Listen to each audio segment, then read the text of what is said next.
Susan is the girl Eric, my boyfriend, saved from a fire. On our wedding day, Eric got a call and said he had to rush out because Susan was feeling insecure.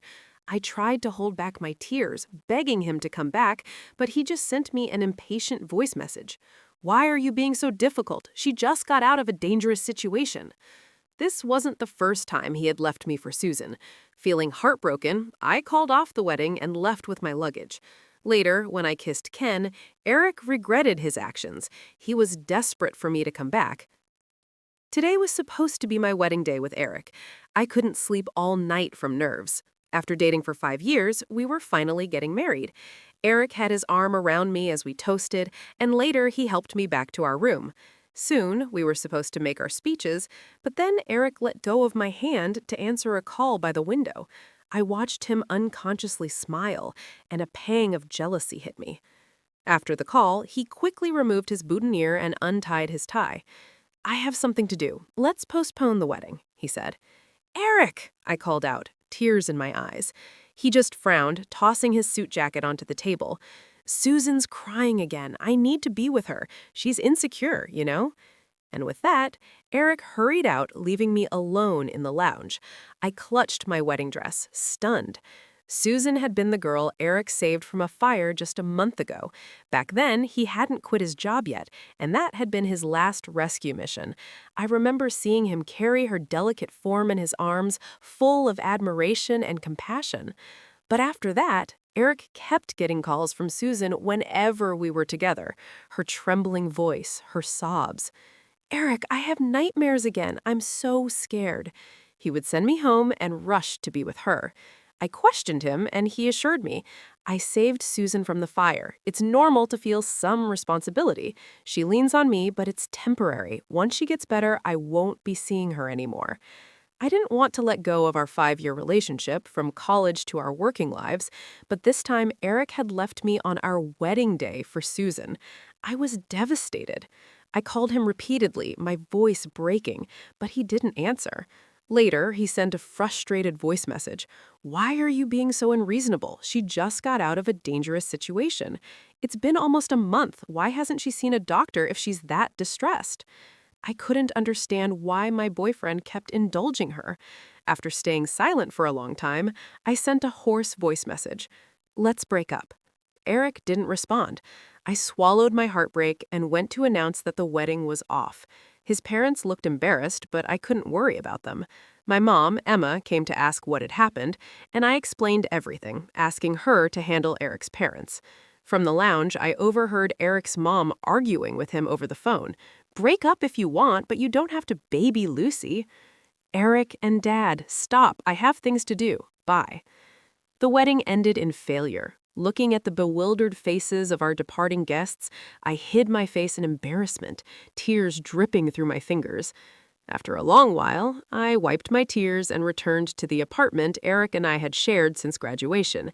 Every corner, the sofa, the bookshelf, the bed, we had decorated together. We were supposed to move into our marital home after the wedding. Thinking about the dreams I'd had of our married life made me feel foolish. Calmly, I packed all my things and left. I went back to work. I had taken time off for the wedding, but it was no longer needed. When colleagues gossiped, I casually announced my breakup with Eric, though my heart still ached. Eric didn't call or apologize all day. Maybe I was the only one still clinging to the relationship. His heart had never truly been with me since that fire rescue. After work, Sue called. "Lucy, have you decided about what I told you?" Sue had offered me a job opportunity in a neighboring city a month ago. Before, I'd been hesitant because of Eric. Now, that wasn't a concern. I agreed to take the job. After wrapping up work for the day, I saw Eric's car pull up. He grabbed me inside. "Lucy, stop throwing a tantrum. Susan is just a girl. Her mental health is in bad shape. That's why she needs me. Why did you cancel the wedding impulsively? How can it be a wedding with just one person?" "Eric, Susan is 24. She's not a naive child. Can't her parents or friends help her instead of always turning to someone else's boyfriend?" I asked, feeling dazed watching him get mad over her. I couldn't stop thinking about the Eric who had always been there for me, the one who climbed over walls for me, worried about my interviews even when he had a fever, the one who cherished me. We had argued before, but never like this. His heart belonged to someone else, and I was painfully aware of it. Fine, she's great. I just came to tell you we're broken up. The wedding is off. I have no issue with whoever you're with. Breaking free from Eric's grip, I turned to leave, holding back tears so he wouldn't see. Eric lit a cigarette behind me, a sign he was stressed. I didn't know if it was about me or someone else. Not until I reached the subway did I finally let the tears fall. That night, I went to dinner at my friend Sue's house. There were two guys cooking in the kitchen. Sue shot me a mischievous smile. "You just broke up. I found you a man." One of the guys was masked, but I could tell he had a great build. He chuckled and handed me a tissue when I nearly choked on wine. Up close, I realized I recognized him. I instinctively reached for his mask, and he caught my wrist. "If you look, you gotta take responsibility." Sue was tipsy, talking with her boyfriend, when the masked guy burst out laughing. I pulled off his mask drunkenly. "Ken?" I whispered. He squinted at me and made me a cup of honey water. "Here, drink a bit." My senses were heightened, and brushing against his fingers made my heart race. "Why are you here?" I asked. "Came to check out future colleagues," he said, patting my head and turning me back. It was him, the Ken who had taken me home that night. Downstairs, I saw Eric with Susan. I didn't step in. Ken asked if he should, but I shook my head and left the car alone. Eric rushed over, gripping my hand. "Who is he?" I ignored him and looked at Susan, who gave me a smug smile. When Eric turned back, she stepped back with teary eyes, holding his sleeve. "Speak, Lucy! Who is he?" Eric demanded. "None of your business," I said coldly, feeling a rush of anger and clarity. Eric tried to reason. "She's just a friend." "You know she doesn't feel secure. Didn't you always tell me to be empathetic?" I snapped. I couldn't take it anymore and slapped him. I lost the desire to explain further. I pushed past them and went upstairs. Eric tried to follow, but I blocked him with Ken. In front of Eric, I kissed Ken on the cheek and smiled. "Let's go. Time for dinner." Eric didn't stop us. That night, Ken and I had hot pot, laughing and enjoying each other's company. Later, I found out Susan was pregnant. Eric's sudden change of heart wasn't about realizing his mistakes. It was about fear of responsibility. He was using me as a shield. Eric genuinely loved me once, and he loves Susan now. But I had moved on. I had realized that our 5 years together weren't enough for him to be swayed by someone else. A week later, Ken invited me on a picnic. I agreed. Seeing him in casual clothes made him look younger, fresher. When I saw the fishing rods in his trunk, I felt a little thrill. "Want to compete?" he asked. I nodded, smiling. I was remembering our college days, particularly a group project that by coincidence involved fishing rods. "Ken, don't you need to work in New York City?" I asked. "Your big sister Mary thought I'd run off, so she told me to keep an eye on you," he joked, keeping his eyes on the pond. Suddenly, the fishing rod wobbled. "A big one! It's heavy!" Ken stood behind me, using his strength to help reel it in. I lost my balance and fell into his arms. He instinctively caught me, then quickly let go. "Dinner tonight?" he asked. "Sure," I said. Ken handed the fish to the staff to take care of, and we went to wash our hands. My phone kept buzzing nonstop, so I blocked Eric's new number as well. That night, at the picnic spot, the awkwardness melted away, and it felt like we were back in our college days. The next day at the office, the receptionist called me awkwardly. There was a commotion downstairs. It was Susan. Her eyes were red, and she was crying in her white dress. Lunchtime. My coworkers sneaked peeks from behind me. "Sister, I'm pregnant with Eric's child. Can you stop bothering him? You guys have already broken up. I want a home with Eric. Please, let him go." If I hadn't been involved, I would have thought I was breaking up someone else's relationship. My coworkers knew Eric and I had been about to marry but broke up, and seeing Susan, they looked like they'd figured it out. I walked up to Susan and smiled. "Susan, you really have no shame, do you?" Her face turned pale. She was silent except for her sobbing. This tactic might work on Eric, but not on me. I wasn't going to pity someone who ruined a relationship. In front of her, I unblocked Eric's number. The phone rang instantly. "Lucy, you finally picked up." Eerily calm, I said, "Eric, come take your pregnant girlfriend away from my office." The line went silent. "Lucy, let me explain. I'm coming over," Susan said defiantly. "Lucy, I'm pregnant with his baby. He'll choose me." She didn't know Eric didn't care about kids. I wasn't going to tell her either. While waiting for Eric, I ignored Susan, grabbing lunch at the cafeteria, and then touching up in the restroom, creating a subtle teary-eyed look. I smiled at the fragile woman in the mirror. Eric loved my independence, but also when I acted a little cute. "Lucy, I'm here. Where are you?" I came out of the restroom and walked towards him in the lobby, looking slightly distressed. As soon as Eric saw me, he rushed over and wrapped his arm around my shoulders. "Lucy, I'm sorry. It's my fault."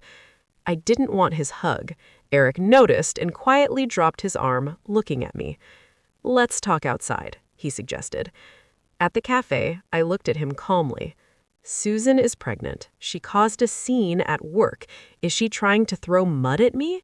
She claims I intruded between you two. What do you say, Eric?" "It's not true," he said, not even glancing at Susan. "That night was an accident. I never intended to be with her." "Eric, I was really looking forward to our wedding." Of course, I knew Eric had been eager. He had planned every detail with such care. But how could I forgive him for choosing Susan over and over again? "You cheated," I said softly. Eric seemed lost, likely recalling how I'd always spoken gently but firmly during past arguments. "I admit it," he choked out. I turned my head, my voice breaking. "I understand Susan is your ideal type. You chose her over 5 years with me, so don't regret it later or come back. She's carrying your baby. Eric, you're game over our relationship." Eric clumsily wiped my tears away. I bit my lips, watching his guilt grow. "You cheated. I can never forgive you." Eric pulled me close, his grip tight. I glanced at Susan and gave her a gentle smile. Playing the poor me card, I wasn't above that. I wasn't going to forgive Eric, nor would I let Susan and him live peacefully together. I pushed Eric away. "You should leave." He looked like he wanted to pull me close again, but hesitated, glancing at Susan before leading her out. Later, I noticed a friend request from Eric. Instead of declining, I accepted it, but ignored his messages. Over dinner with Ken, I snapped a picture, making sure his hand was visible. Ken looked at me playfully. "Mind if I borrow you again, Ken?" "Just borrow? Can't be for real," he teased. I paused. Why not? With Eric gone, I was open to new possibilities. "Depends on you," I said. "All right," Ken replied with a smile. He walked me to my door that night and handed me a bouquet made of Lego bricks. Surprised, I took it. How did he know I was allergic to real flowers? He waved as I headed inside. I sent Sue a message. "If Eric asks about Ken, tell him he's just a pretend boyfriend I arranged." Eric sent a flood of messages, claiming he had sorted things out with Susan. Once she had the kid aborted, he would come to see me. He even told me to eat well. When he saw my Twitter, he asked whose hand it was. I didn't reply. Susan texted me, calling me shameless. I screenshotted her message and sent it to Eric. He indignantly demanded Susan apologize to me. Shortly after, Susan sent a voice message apologizing through Eric. Listening to his voice, I felt the restrained impatience he had toward her. A week later, Susan asked to meet.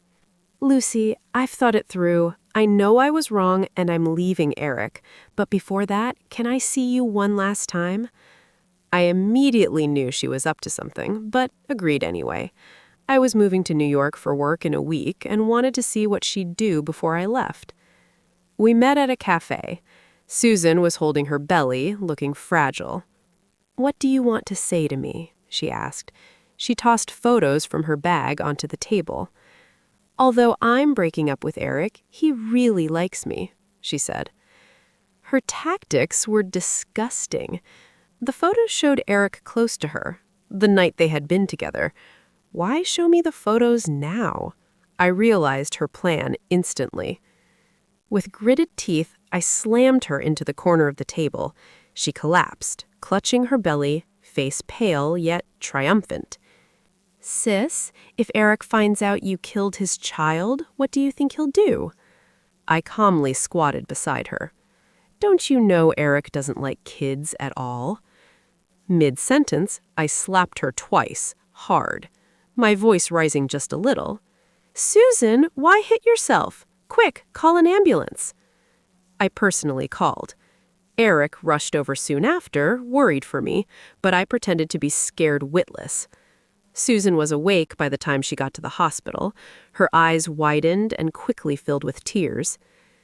Eric, our baby is gone, she whispered. Eric remained expressionless, making it awkward for Susan. Don't blame Susan. It was her idea to meet you. I didn't expect you to do that. Her face still bore my slap marks, but Eric was losing patience, pulling out his phone and playing our cafe conversation loud and clear. Susan froze. She cried heartbrokenly, but Eric looked at her coldly. I'll cover your hospital expenses, but don't come to me again. I've thought a lot, and I don't like you. I only thought you were my dream type. That was an illusion.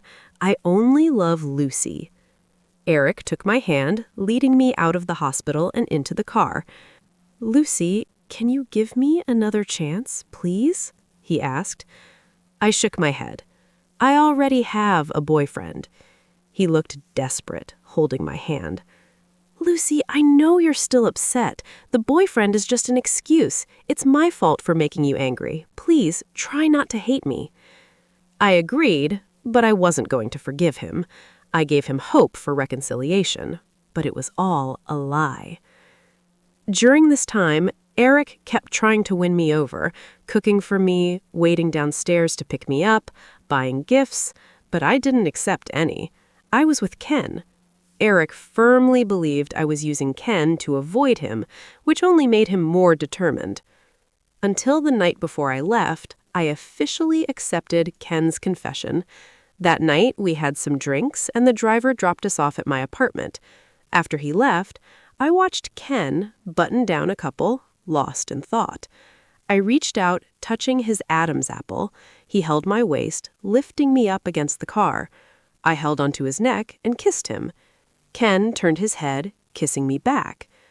A loud noise erupted behind us, but I was too lost in the kiss to care, clinging to Ken. Only when Eric punched the car did Ken let go. He stood in front of me protectively, staring at Eric. I was dazed watching Eric's bleeding fist and reddened eyes. Lucy, did he force you? Ken chuckled coldly. Lucy is my girlfriend. Who are you, an ex-boyfriend?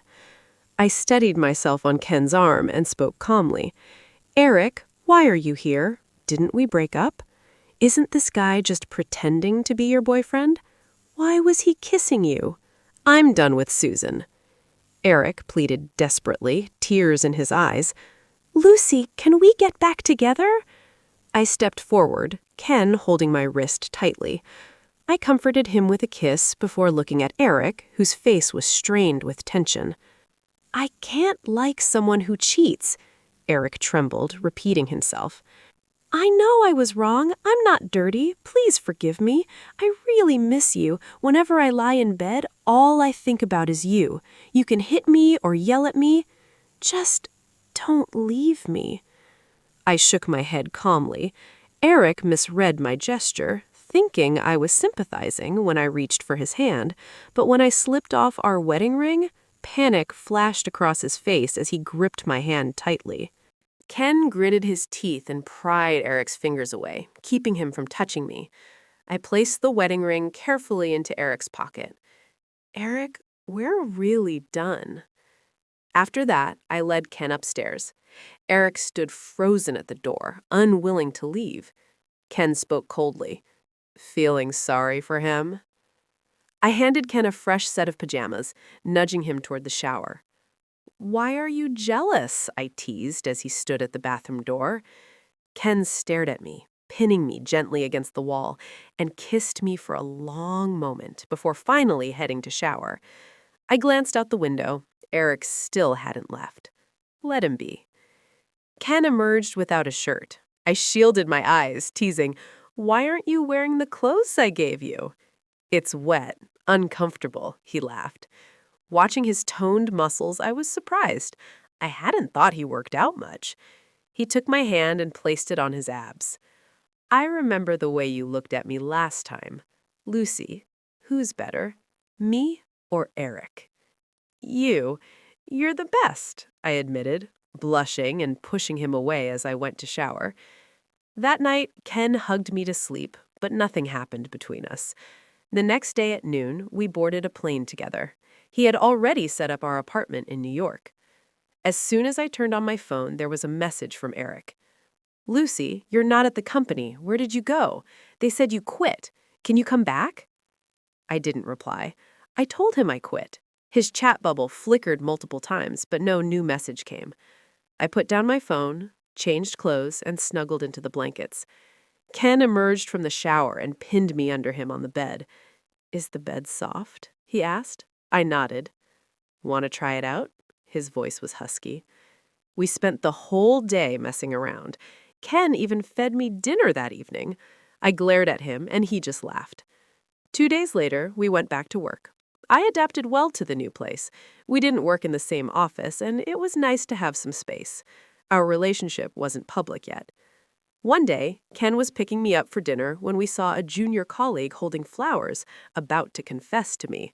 Ken hurried over, tossing the flowers aside. "Lucy is allergic to pollen. Step away," he said. The junior colleague, confused, backed off. Ken relaxed, relieved I was okay. The next day, Ken subtly announced our relationship.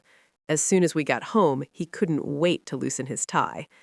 6 months later, Ken proposed. That's when I realized I hadn't introduced him to my parents. So that night, we flew back home. He was a little nervous. Mom liked him immediately, but Dad kept his usual stern face. I wasn't surprised. Dad wasn't opposed to Ken, he just didn't want to let me go. This time, I stayed at home, not alone. Ken and I talked on the phone every night about our wedding. In April, I went out to try on wedding dresses. Ken had work, so I didn't ask him to come. He arranged a car for me. While waiting, Eric grabbed my wrist quietly. "Lucy, can we talk?" I agreed. During my months in New York, I had glimpsed Eric a few times, after work or during dates with Ken, but I pretended not to see him. I didn't want to give him any hope. Eric looked worn, older somehow. It took him effort to speak. "Lucy, you're getting married." He looked lost, serious. "Ever since we broke up, I still miss you. I realized my mistakes only after you left. I know you won't forgive me, but I wanted to tell you in person. I've always been behind you." I smiled casually. "Thank you." My phone buzzed. It was Ken, sounding a little anxious. "Lucy, where are you? The driver couldn't find you." "I'll tell you when I get home. I'm getting in the car now." I waved politely at Eric and got in the car, noticing his red eyes as we passed. When I got home, it was dark. The curtains blocked out the light completely. I felt my way along the walls and bumped into Ken's chest, jolted at first, then relaxing into his familiar embrace. "Weren't you working? How come you're back?" I asked. "Today's our confession anniversary," I reminded him. Ken turned on the lights. The space was beautifully decorated, and I stepped closer to see a photo from my freshman year, my first day of college. I had been taking photos for a contest, and he had accidentally walked into my frame. I'd never shown him the picture before. He opened a love letter he'd tucked in a book all those years, subtly confessing to me. Seeing my reaction, Ken laughed. "You knew that then," he said. I grinned and leapt into his arms, silencing his jealous words with a kiss. By the time we finished, it was already evening. I told him about Eric approaching me earlier. Ken rested his head on my shoulder and spoke softly. "Even if he regrets it, he doesn't stand a chance. We're getting married." In July, Ken and I had our wedding. Holding our intertwined hands, he hugged me tight. "Lucy, I love you.